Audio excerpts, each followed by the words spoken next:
Assalamualaikum warahmatullahi wabarakatuh. Alhamdulillahirabbil alamin. Assalatu wassalamu ala sayyidina Muhammadin wa ala alihi washabihi ajmain, amma ba'du.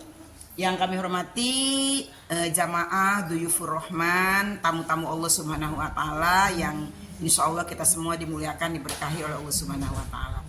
Alhamdulillah, puji dan syukur kita panjatkan kehadirat Allah Subhanahu wa taala karena pada siang hari ini walaupun mungkin semuanya pada sibuk, banyak kegiatan-kegiatan, tapi alhamdulillah kita bisa meluangkan waktu untuk hadir ke tempat ini dalam rangka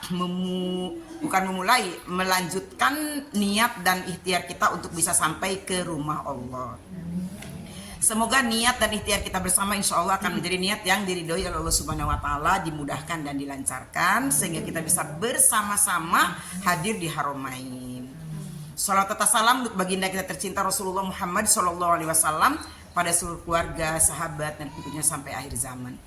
Kita awali dengan pembacaan Al-Fatihah. Semoga dengan surah Al-Fatihah ini kita betul-betul menjadi orang-orang yang dipilih oleh Allah untuk bisa hadir ke baitnya, menjadi tamu kemuliaannya, menjadi tamu kehormatannya, menjadi tamu kebanggaannya, dan semoga Allah mudahkan rezeki kita untuk memenuhi persyaratan menuju ke sana. Allah juga sehatkan kita, Allah panjangkan umur kita, Allah berikan keikhlasan dan kesabaran untuk kita semua sehingga kita betul-betul bisa melaksanakan umroh dengan baik dan sempurna. A'udzubillahi minasyaitonirrajim. Bismillahirrahmanirrahim. Ila hadratin Nabil Mustafa sallallahu alaihi wasallam.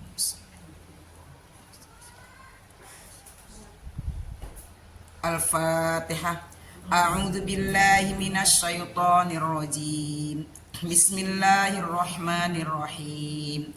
Alhamdulillahi rabbil alamin. Ar-Rahmanirrahim. Maliki yaumiddin. Iyyaka na'budu wa iyyaka nasta'in. Ihdinas siratal mustaqim. Siratal ladzina an'amta 'alaihim ghairil maghdubi 'alaihim waladdallin. Kita baca sholawat agar bisa pergi ke tanah suci Mekah dan Madinah dulu sama-sama ya. Bismillahirrahmanirrahim. Bismillahirrahmanirrahim. Allahumma sholli ala sayyidina Muhammadin sholatan analu biha ziyarota syarofika makkata wa ziyarota syarofihil Madinah.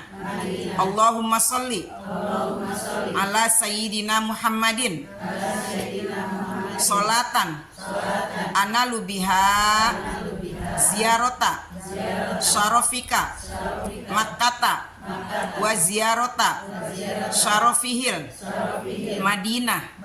Allahumma sholli ala sayyidina Muhammadin sholatan analu biha ziyarota syarofika makkata wa ziyarota syarofihil Madinah. Walhamdulillahi rabbil alamin. Labbaik Allahumma labbaik.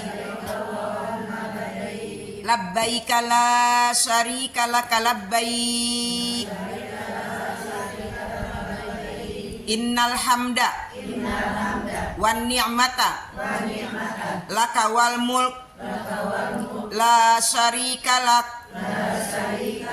Allahumma sholli ala sayyidina Muhammad wa ala ali sayyidina Muhammad. Rabbana atina fid dunya hasanah wa fil akhirati hasanah wa qina adzabannar wa adkhilnal jannata ma'al abrar. Ya Azizu ya Ghaffar ya Rabbal alamin. Amin Allahumma amin. Terima kasih atas kehadiran ibu-ibu sekalian. Kita lanjutkan. Ini pertemuan kita yang kedua ya. Nanti kenalannya nanti ya sambil ramah tamah. kita lanjut aja. Di bulan yang lalu kita sudah membahas tentang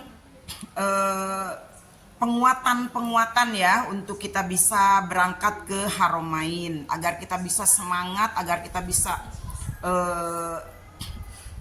sepenuh daya dan kemampuan kita serta ikhtiar kita agar kita bisa mewujudkan diri untuk bisa hadir di Haramain. Di bulan lalu kita sudah sampaikan. Nah, sekarang bulan kedua kita masuk akan membahas tentang proses umroh secara global dulu. Nanti bulan depan secara spesifik. Secara spesifik itu artinya dari mulai niat ihram, niat umroh, nanti tawaf putaran pertama kita bahas artinya ya, kita jelaskan putaran kedua dan lain sebagainya. Makanya harus datang terus. Kalau enggak kan sayang ketinggalan. Karena kan akan berlanjut pelajarannya, bukan mundur lagi ya. Insya Allah. Nah, sekarang di pertemuan kedua ini kita akan bahas tentang proses manasik umroh secara global. Duduk sini, pakai kerudungnya, duduk sini. Secara global, jangan main di dapur mulu. Secara global ya, secara garis besarnya gitu. Yang sudah berumroh, insya Allah ini sebagai pengingat lagi ya. Yang belum umroh, semoga ini jadi sesuatu yang bisa lebih menyemangati lagi. Ya. Baik, yang pertama kita kan sebelum umroh itu kita niat otomatis ya, niat, kita langsung ke prosesnya. Niat, kalau laki-laki disertai dengan memakai pakaian ihram. Kalau perempuan yang penting menutup aurat. Ya. Niat dimulai kita dari mikot. Mikot itu tempat memulai niat. Kalau kita dari Indonesia biasanya di atas pesawat di Yalamlam. Tapi menurut kesepakatan para ulama, ijma ulama boleh berniat di bandara. Seperti itu ya, dari kita Indonesia. Nah, saat niat laki-laki melepas pakaiannya diganti dengan semua serba putih dan tidak berjahit. Nggak usah mencari alasan pengen pakai celana dalam dan lain sebagainya. Ya, udah ikutin aja syariat. Toh kita tiap hari juga pakai celana kan gitu ya. Kalau sekali-kali kita di sana enggak, itu melambangkan bahwa kita menghadap Allah seperti itu. Miniatur kita dalam menghadap Allah Subhanahu wa taala. Laki-laki memakai pakaian ihram dengan terbuka pundak kanan, tertutup pundak kiri. Itu juga ada makna filosofisnya. Terbuka pundak kanan, kanan itu simbol kebaikan, ya kan? Kanan itu simbol kebaikan, kiri itu simbol keburukan. Ashabul yamin, ashabus shimal. Golongan kanan, golongan kiri. Ibaratnya golongan kanan itu selalu diidentikan dengan golongan yang baik. Golongan kiri itu selalu diidentikan dengan golongan yang buruk. Ya Bu ya. Nah, apa maksudnya dibuka tuh pundak kanan oleh pakaian laki-laki, ditutup pundak kiri? Artinya kalau untuk hal-hal yang baik, kita harus terbuka, kita harus syiar, kita harus umumkan, kita harus ajak, kita harus amar ma'ruf yang baik-baik. Terkait dengan zaman sekarang, zaman medsos, zaman internet, zaman teknologi, kan ibu-ibu nih lagi sekarang pertemuan manasik umroh dulu ya guys. Jangan dikatain ria. Itu kita sedang membuka kebaikan. Iya kan? Sedang mengumumkan kebaikan, bukan ria. Terus kita lagi Jumat berkah nih guys. Diumumkan itu kebaikan. Iya kan?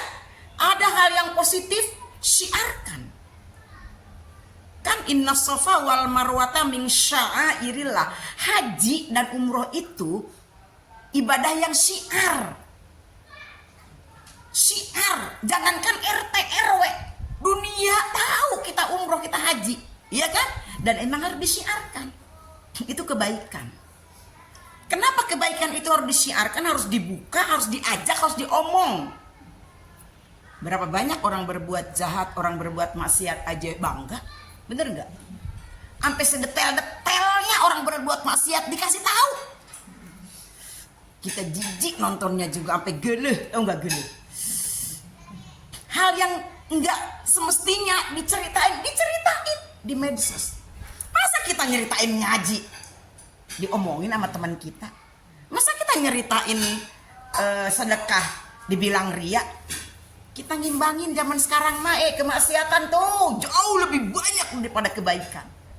Jadi kita harus menyeimbangi. Itu pun nggak akan seimbang, benar nggak? Yang maksiat jauh lebih banyak. Yang maksiat saja. Kenapa? Oh iya. Yang mengekspos, yang mensiarkan kemaksiatan jauh lebih banyak daripada yang mensiarkan kebaikan, benar nggak? Jadi ya udah buka aja kebaikan, siarkan, kasih tahu. Itu maksudnya ya. Kalau keburukan tutup. Nih yang kiri nih, tutup. Lah ini mah kita kan senengnya nyarinya yang buruk. Kalau yang buruk mah diomongin dari RW 1 kedengeran ke RW 20. Bener nggak? Kalau dia ngomongin keburukan orang ya kan? Dari RW 1 nih yang ngomongin kedengeran ke RW 20. Tuh. Harusnya yang buruk itu ditutup, disimpan, ya kan? Dijaga, udahlah.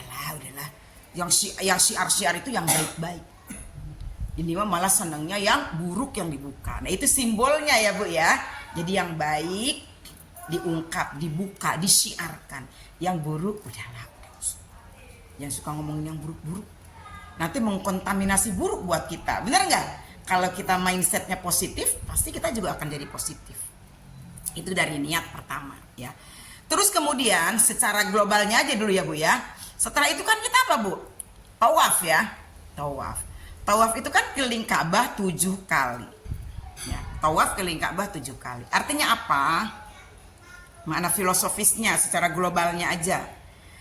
Dalam kehidupan kita yang 7 hari ini, 7 hari dalam seminggu kan?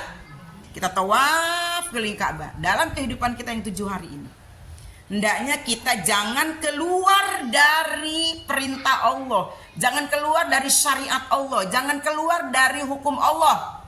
Menjadi siapapun kita, menjadi pegawai, ya pegawai yang tidak melanggar aturan Allah. Jadi pedagang yang tidak melanggar aturan Allah, ya kan? Jadi pejabat yang tidak melanggar aturan Allah. Enggak apa-apa sih. Kayak gitu. Jadi jangan keluar dari lingkaran Ka'bah. Orang tawaf kan nggak keluar dari lingkaran Ka'bah kan? Di situ sama, kita menjadi siapapun boleh. Silakan berkarya, silakan bekerja, berkreasi, melakukan apapun, tapi kamu harus tetap pada jalur ridho Allah. Itu yang dimaksud dengan tawaf. Mana filosofisnya? Ya, bebas aja fantasiru fil ardi. Kamu bebas berkeliaran di muka bumi menjadi profesi apapun kalian silakan. Tapi jangan keluar dari ridho Allah. Jangan keluar dari Ka'bah tadi. Jangan keluar dari sumber syariat Allah. Islam itu tidak mengekang untuk menjadi siapapun, yang penting masih dalam jalur ridho Allah. Itu maksudnya Bu ya. Terus kemudian habis tawaf apa Bu? Sa'i, garis besarnya sa'i. Nah, sa'i itu identik dengan perempuan, kita perempuan. Karena di dalam sa'i itu kan ada kisah Siti Hajar dengan Nabi Ismail. Nih momennya sekarang Idul Adha ya, Idul Adha. Siti Hajar ditinggal oleh Nabi Ibrahim kan ya, di gurun yang gersang. Ditanya, mau kemana? Mau kemana Bang? Mau kemana Kata Siti Hajar kepada Nabi Ibrahim. Diam aja Nabi Ibrahim. Mau kemana? Diam aja. Ditanya lagi, mau kemana? Diam aja. Kalau kepergianmu itu atas perintah Allah, kata Siti Hajar. Tadi kan gak jawab-jawab kan? Sampai Siti Hajar ngomong sendiri, kalau kepergianmu atas perintah Allah, aku ridho. Karena aku yakin kalau kepergianmu atas perintah Allah, Allah akan menjaga aku. Kata Siti Hajar. Baru Nabi Ibrahim nengok, iya, aku pergi atas perintah Allah. Tuh, iya kan? Nah, di situ sebagai seorang ibu, Siti Hajar harus mengurus anaknya yang masih bayi. Dia mengurus sendiri. Sa'i itu antara Safa dan Marwah, salah satu kegiatan Siti Hajar untuk menghidupi anaknya mencari air. Ya kan? Mencari air. Maka di situ muncullah ketika si Nabi Ismail menghentak-hentakan kakinya ke tanah, ada apa? Ada air sumber yang disebut Zam-zam. Zummi, zummi, zummi. Zummi itu artinya kumpul. Kumpul, kumpul, kumpul. Air, air, air di kaki Ismail. Gitu kalau lagu TK ya, seperti itu. Air Zam-zam. Tapi buat kita perempuan, sa'i itu simbol ketegaran seorang perempuan. Kita sebagai seorang perempuan, dimanapun, di seluruh dunia ini, perempuan manapun, jadi masuk dulu. Apa ya yang belum datang, insya Allah nanti kesempatan yang lain. Kita lanjut dulu ya. Apa tadi sampai tadi? Jadi simbol perempuan, sa'i itu sebetulnya simbol perjuangan seorang perempuan di dalam menghidupi keluarganya, khususnya anak-anaknya. Dimanapun di dunia ini, rata-rata yang saya tahu ya, dari membaca, melihat, perempuan itu makhluk yang hebat. Di sini kebetulan ada laki-lakinya satu, maaf ya, jadi dia harus ngikut apa kata kita ya. Dimanapun perempuan itu sebetulnya makhluk yang sangat hebat, luar biasa. Dimunculkan oleh figur Siti Hajar yang begitu kuat menghadapi keadaan di dalam memberikan kehidupan kepada anaknya Ismail. Kita perempuan, tadi Siti Hajar kan ditinggal oleh Nabi Ibrahim atas perintah Allah. Kita perempuan-perempuan banyak yang ditinggalkan oleh laki-laki. Ditinggalkannya dalam arti kata ditinggal meninggal. Ada yang ditinggalnya itu karena dia tidak mampu usaha, mungkin sakit, mungkin karena belum dapat pekerjaan dan lain sebagainya. Ada yang ditinggalkannya mungkin karena macam-macam. Tapi di dalam semua kisah perempuan yang laki-lakinya dalam arti kata lemah, tadi ya, lemahnya tadi maksudnya meninggalkah atau sakitkah atau tidak ada pekerjaankah atau macam-macam, banyak kasus perempuan. Perempuan tidak pernah ada matinya, bener nggak? Bahkan sampai saat ini perempuan itu nyaris, kemarin saya membaca hasil penelitian, mungkin 80, sekian persen di dunia ini perempuan dominan jadi tulang punggung. Ngeri. Perempuan. Saya baru baca kemarin itu. 80, sekian persen di dunia hasil penelitian. Perempuan nyaris jadi tulang punggung. Coba bayangkan. Merinding, Bu. Kenapa? Perempuan bisa melakukan apa saja dalam kondisi sesulit apapun, serepot apapun, segenting apapun. Perempuan, ya kan? Segenting apapun, serepot apapun, sesusah apapun, sesakit apapun, kita perempuan masih bisa kerja. Kita pusing, kita sakit, kita masih ngeroya ke dapur, ada belum masak. Padahal mau pusing, udah koyok nempel sini, nempel sini di sini. Bener nggak? Tuh. Laki-laki mana ada kayak begitu? Biar kan laki-lakinya cuma satu, biar aja. Laki-laki mana ada kayak gitu? Nggak ada ya kan? Kalau laki-lakinya banyak saya nggak berani. Takut dikeroyok. Itu penelitian loh, Bu.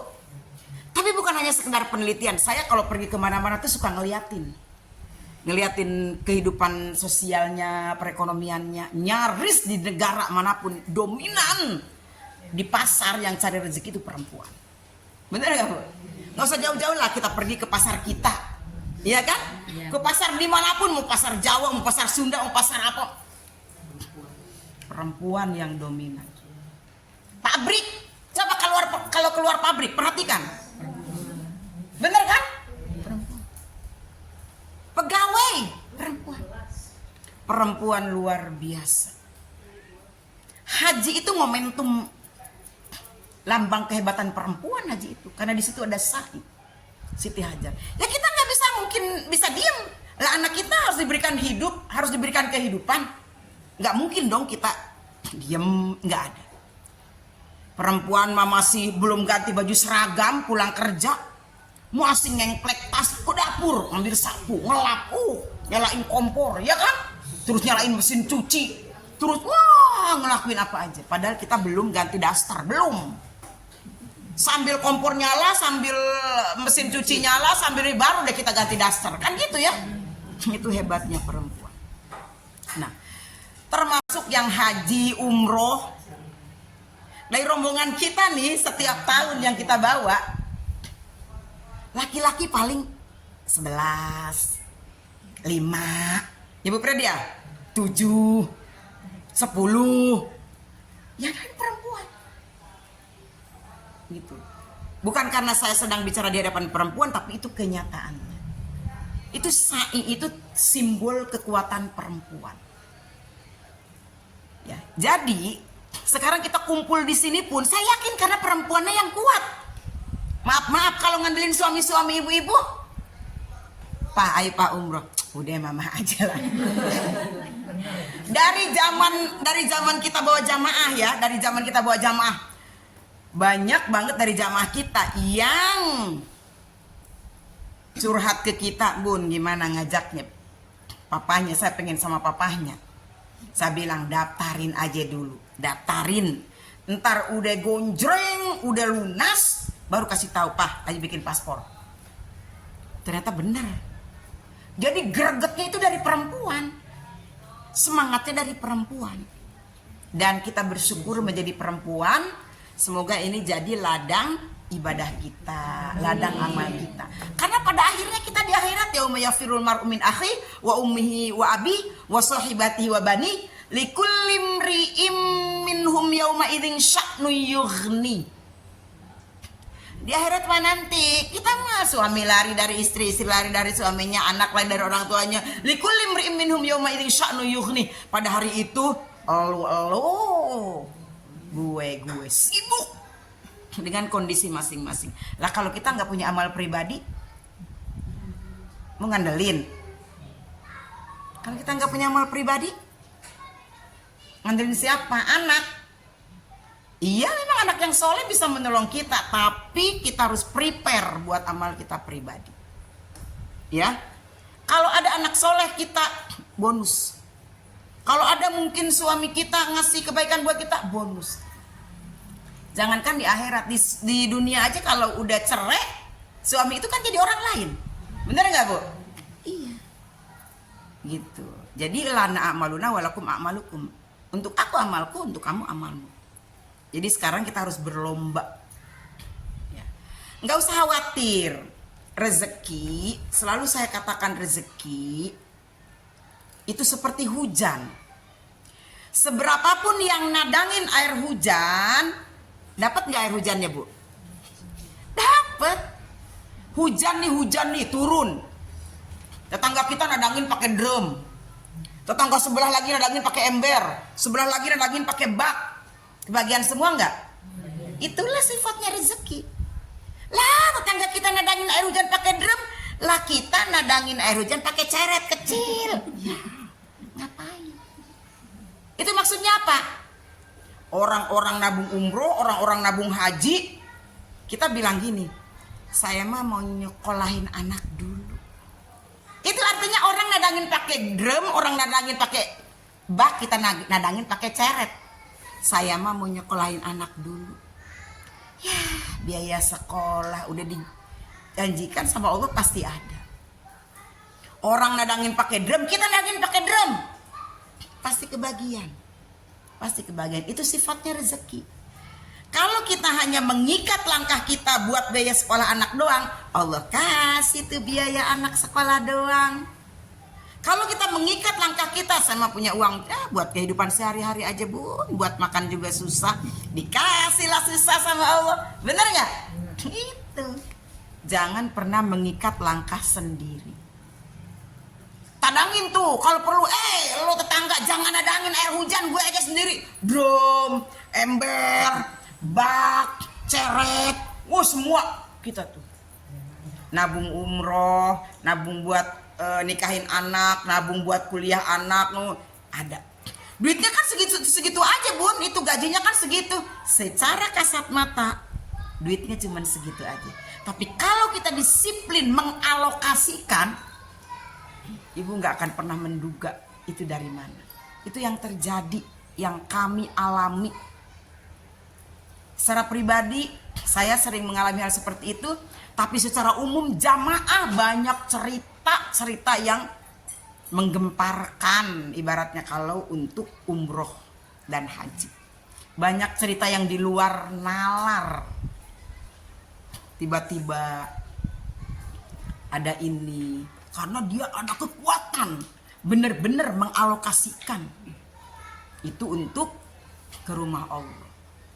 Intang surullah yang surkum wa yuthabit aqdamakum. Kalau kamu membela Allah, Allah pasti akan bela kita. Ya kayak kita aja kalau dibela sama orang, kita pengen ngebela lagi nggak? Ya iya, kita ngebela Allah. Ya Allah, labbaik Allahumma labbaik. Ya Allah, aku akan datang memenuhi panggilanmu ya Allah. Ini aku udah nabung ya Allah.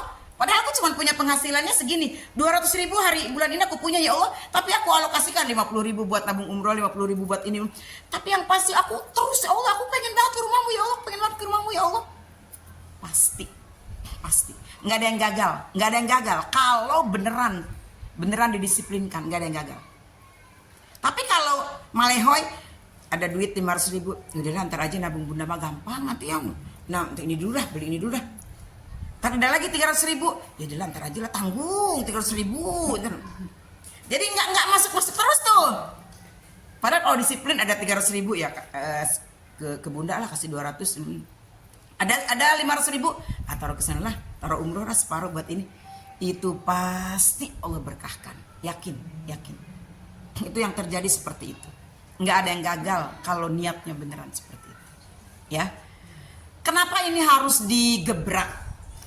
Kita sendiri yang mendisiplinkan, karena memang ujiannya di situ. Ya, jadi nggak dibikin gampang gitu loh Bu. Allah menilai pikiran kita, mindset kita, dan hati kita. Allah menilai di situ.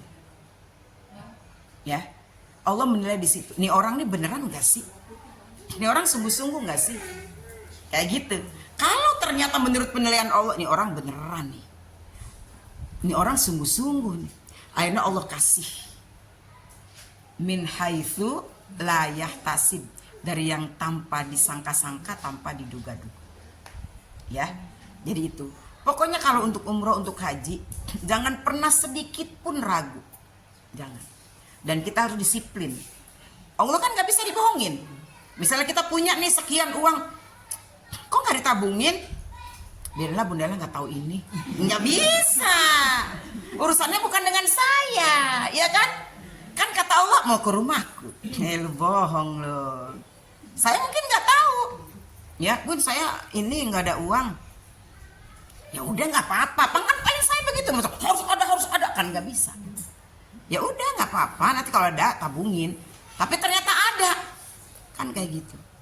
Makanya banyak yang udah nabung banyak nih saya ingatkan supaya jadi pelajaran buat kita. Udah nabung banyak. Saya udah pernah cerita atau belum ya, ada beberapa kisah yang memang benar-benar ngeri ya. Jadi orang tuh sudah mengkhususkan punya tabungan haji. Ini haji ya. Begitu mau nyampe tabungan hajinya nih, bertepatan sebelah rumah mau jual rumahnya. Nah sebelah rumah, siapa sih yang nggak tergiur sebelah rumah gitu loh. Ini ada uangnya tapi tabungan haji. Kapan lagi kalau dibeli sama orang? Saya kan kita tinggal ngebobok doang tuh, nyambung jadi ini ujian yang luar biasa. Akhirnya dimusyawarahkan dan di situ mungkin duduk-duduk pada syaiton ya, duduk-duduk membantu rembuk. Diputuskanlah tabungan khusus haji itu untuk membeli rumah sebelah.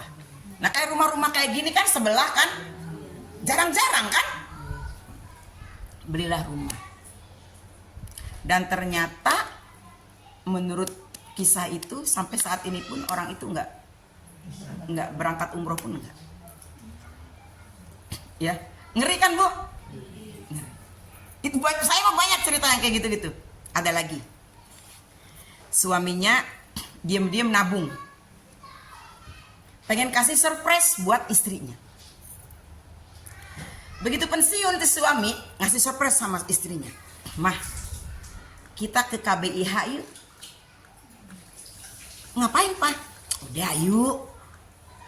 Udah sampai di KBIH. KBIH tahu kan Ibu kan ya? Yang untuk pergi haji. Kita nabung haji, mau daftar haji, kata si suami. Papa, kenapa nggak ngomong dari rumah? Istrinya nih kayak sama bapaknya kayak kesel. Kenapa nggak ngomong dari rumah? Ya kan Papa pengen surprise ke Mama. Papa punya tabungan ternyata ya. Papa selama dinas, selama kerja, sengaja Papa menyisihkan supaya begitu pensiun kita bisa berangkat bareng. Istrinya ya udah kalau pergi haji Papa aja yang daftar, Mama enggak. Ini udah ada loh Mah uangnya, kita tinggal berangkat. Mama mau kasih surprise, Papa mau ngasih surprise sama Mama biar kita bisa berangkat bareng. Enggak, Mama enggak mau berangkat. Orang rumah kita aja masih udah mau rubuh. Mama pengen ngebenerin rumah. Mama yakin. Saya suka ini loh Bu, kalau ini langsung gitu ya. Mama yakin enggak mau berangkat. Enggak, udah Papa aja yang daftar. Jatah Mama buat haji, Mama mau benerin rumah. Rumah kita kan udah banyak yang ini Pak. Secara Papa sampai tua begini kan kita belum pernah ngebangun rumah semenjak dari yang dulu kita menikah. Ditanya berkali-kali sama suaminya, Mama yakin? Mama ditanya berkali-kali. Iya, jatah buat haji Mama mau pakai buat benerin rumah. Akhirnya si suaminya daftar sendiri loh Bu. Daftar sendiri, nggak apa-apa. Terima kasih ya. Mbak Pur nanti kesini lagi makan soto. Ya, nanti Bobo sini lagi. Ada orang nggak di rumah? Bapaknya rumah. Oh ya udah. Silakan ya. Nah, lanjut Bu ya. Nggak apa-apa kan saya cerita kayak gitu. Bukan saya nakut-nakutin, buat emang kenyataan itu ada. Buat masukan. Iya. Nah, buat motivasi ya. Nah, singkat cerita, si Papa daftar sendiri.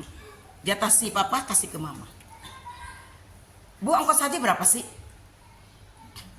Nggak nyampe 100 juta kan saat itu. Waktu itu. Dipakailah uang segitu tuh buat ngebenerin rumah. Kita tahu dong yang namanya benerin rumah. Bu? Ya. Tahu dong yang namanya benerin rumah, bongkar dapur. Lari ke ruang tengah. Dari ruang tengah, lari ke ruang kamar tidur. Dari kamar tidur. Akhirnya uang nggak seberapa. Kan gak seberapa, rumah lebih membengkak loh Bu.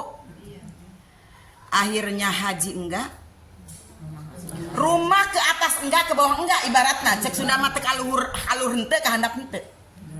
Bagus sekalian enggak, bener sekalian enggak, duit segitu. Iya kan, rumah makan Bu, ya Allah. Bu, akhirnya si istrinya mah nggak berangkat. Ya rumahnya mah begitu-begitu aja, dibetulin dengan duit segitu Bu, dibetulin dengan duit segitu. Jadi apa rumah? Kecuali ditambahin sama Pak Tarno, prok, bantu ya Bu, bantu. Prok. Iya kan? Prok, jadi apa? Nggak jadi apa-apa kan Bu duit segitu? Bu, ngeri. Ya, jadi kalau kita bela Allah, Allah akan bela kita. Insya Allah. Saya cerita seperti ini bukan karena saya bawa ibu-ibu haji atau umroh, bukan. Tapi itu memang kenyataan. Abah sama ibu saya dulu, saya tanya, Bah, Bu, mau haji dulu, apa mau benerin rumah? Saya tanya gitu. Karena kan sama rumahnya juga udah mau rubuh lah, nggak mau rubuh sih, maksudnya udah jelek lah. Kata Abah sama ibu, haji aja dulu, biarin rumah mah dek ninggang jelema nage, maksudnya mau ngerubuhin badannya juga nggak masalah, yang penting geus haji. Kan harusnya gitu kan? Ya alhamdulillah kalau udah haji kan bisa dikit-dikit benerin rumah, kan gitu ya Bu ya? Seperti itu. Jadi banyak hal yang amazing kalau ngomongin haji dan umroh yang nggak masuk akal. Contoh-contoh dari jamaah kita dari 2017 sampai sekarang, itu banyak cerita-cerita yang di luar nalar kita. Seperti itu. Jadi bersyukur ibu-ibu bisa bergabung di sini, bisa punya niat untuk mau ke rumah Allah. pasti Allah akan wujudkan kalau niat kita beneran, kalau niat kita yakin. Ya, lebih baik kaki kita duluan ke sana daripada kita di bulan yang lalu saya ngomong gitu kan ya. Lebih baik kita pergi ke Baitullah daripada pergi ke bulan lalu saya bilang begitu ya. Iya kan? Mau ke Baitullah dulu. Iya, sebelum kita ke Rahmatullah harusnya kita pernah ke Baitullah. Kan gitu ya Bu ya? Pastikan. Bismillah ya Bu ya. Bismillah. Sekalian aja ya. Jadi ketika kita mau memulai haji, kita kan ke mikot dulu. Mikot itu tempat memulai niat umroh atau niat haji. Nanti kita akan bersama-sama. Nanti akan ada tuntunannya ya. Dari rumah kita nanti mandi sunnah dulu ya. Mandi keramas sunnah. Aku niat mandi sunnah ihram karena Allah. Nanti begitu kita sampai di tempat mikot, di tempat niat, kita misalnya di bandara. Kemarin di bandara itu juga sebetulnya musolanya udah bagus ya Bu Pred ya. Yang di bandara internasional, karena sekarang kita turunnya itu bukan di bandara haji. Kalau zaman dulu kita turun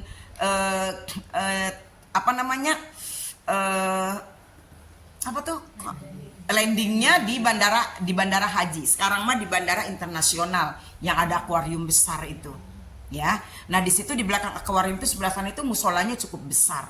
Nah nanti kita di situ berwudu, sholat sunnah 2 rakaat, sholat sunnah ihram ya.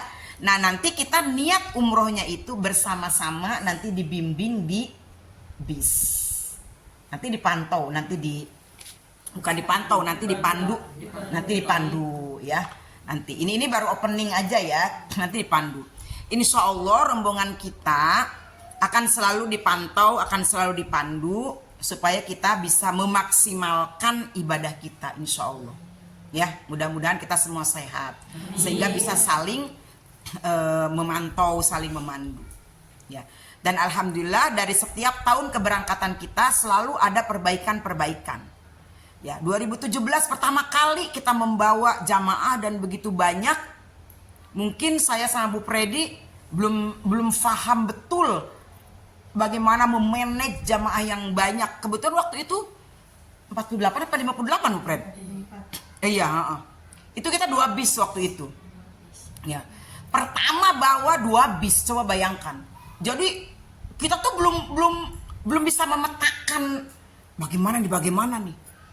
Sehingga mungkin walaupun kita umrohnya sudah 5 kali saat itu, tapi mungkin segala hal belum kita atur sedemikian rupa. Tapi begitu berikutnya kita ada evaluasi, berikutnya lagi ada evaluasi, berikutnya lagi ada evaluasi, dan selalu bertambah baik programnya maupun pelayanannya. Jadi insya Allah kita karena kita tamu Allah, ya kita saling melayani, saling membantu, saling mensupport, dan insya Allah kita nggak akan membiarkan, kita akan terus dibimbing, diarahkan seperti itu ya. Jadi tenang aja, nanti ada informasi berikutnya lagi. Ada lagi? Labbaik la syarika laka labbaik innal hamda wan ni'mata lak wal mulka la syarika lak alhamda ni'mata lak wal mulka la syarika lak labbaik Allahumma labbaik labbaik la syarika laka labbaik innal hamda wan ni'mata lak wal mulka la syarika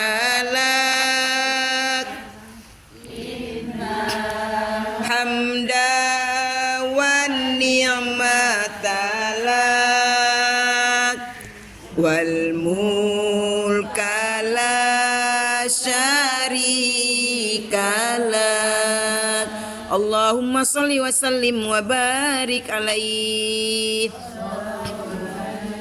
Sotonya udah datang. Assalamualaikum warahmatullahi wabarakatuh.